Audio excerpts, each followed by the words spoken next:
Now, most of you, I guess, did dynamics with me last year. Yeah. It's okay, you don't have to do any more with me. And the way we approached the dynamics in the second year was actually by finding the solution of differential equations. Yeah. Particular integrals, complementary functions, all that kind of stuff. And we actually solved those differential equations. We're not going to do that anymore.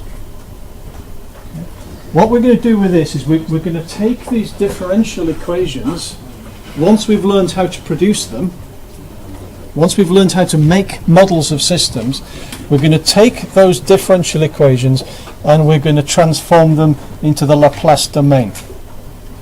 Yeah? And you've all done maths too, so you've all studied the Laplace transform. Yeah? Who understands it?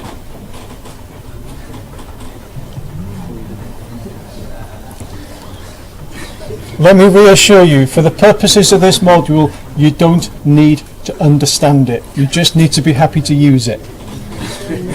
Okay? So don't worry all that much about, oh Lord, where are my second year maths notes? He's going to go on about Laplace transforms next week. What I'm going to do, we're going to use it, okay? So